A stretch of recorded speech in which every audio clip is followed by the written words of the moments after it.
அமித்ஷா அவரோட பையன் என்ன பண்ணுறான்னு கேட்டால் எல்லாம் சைலண்ட் ஆயிடுவாங்க. இப்போ சி 2 வகையில் பார்க்கப்படுது.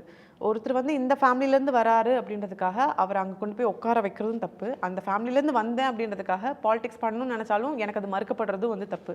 தகுதியான நபர்களுக்கு அவர்களுக்கு கிடைக்க வேண்டிய வாய்ப்பு அப்படின்றது டெஃபினட்டாக வந்து தேவை. இப்போ நியூ ஜென்ரேஷன் பாலிடிக்ஸ்னு வருது. புதிய தலைவர்கள் வந்து இப்போ இருக்கக்கூடிய யங்ஸ்டர்ஸ் அட்ராக்ட் பண்ணுற மாதிரி ஒர்க் பண்ணணும், கூட சேர்ந்து எல்லாமே பண்ணணும். அப்படின்றப்போ உதய் சார் மாதிரியான ரெப்ரசன்டேட்டிவ் வந்து தவிர்க்க முடியாத ஒரு ஆளுமைன்னு நான் பார்க்குறேன்.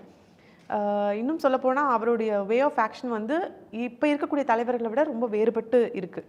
அவர்கிட்டருந்து நீங்கள் எதுவும் அதிர்ந்து பார்க்க முடியாது. ஒரு விஷயம் அவர் வந்து கேட்டுக்கிட்டார் அப்படின்னா அதோட ஆக்ஷன் பிளான் மட்டும் தான் நீங்கள் பார்க்க முடியும். அவரோட ஒர்க்கிங் ஸ்டைலும் சரி, மற்றதும் சரி, இப்போ இருக்கக்கூடிய கரண்ட் பாலிடிக்ஸ்க்கு ஏற்ற மாதிரி இருக்குது. அவர் மீடியாவை பார்த்து பயந்து ஓடலை. இந்த குடும்பத்துலேருந்து வந்தேன் அப்படின்றதுக்காக இந்த பாலிடிக்ஸ்ன்றது என் கையை விட்டு போகிறது அப்படின்றதும் அவருக்கு இழைக்கப்படுற அநீதி தானே. ஸோ அவங்க ஒன்றும் சும்மா வந்து உட்காரல, இவ்வளோ வேலை செஞ்சுட்டு தான் வந்து உட்காந்துட்ருக்காங்க. ஸோ இந்த ஃபேமிலி பாலிடிக்ஸ் அப்படின்னு பேசுகிறவங்க எல்லாமே அவங்களோட தாத்தா என்ன பண்ணார், அப்பா என்ன பண்ணார், அடுத்து அவங்க பையன் என்ன பண்ண போகிறான் அப்படின்றதும் தெரிஞ்சுக்கணும்.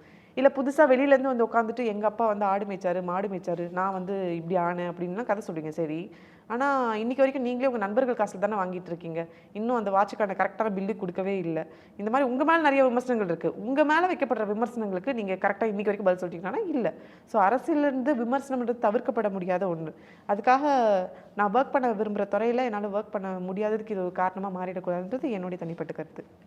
777 டேஸ்டி ட்ரீட். ஹெல்தியான சமையலுக்கு நல்லெண்ணெய். ஒரிஜினல் டேஸ்டிக்கு 777 செக்கு நல்லெண்ணெய். நல்லது உணவுக்கும் உடலுக்கும். 777.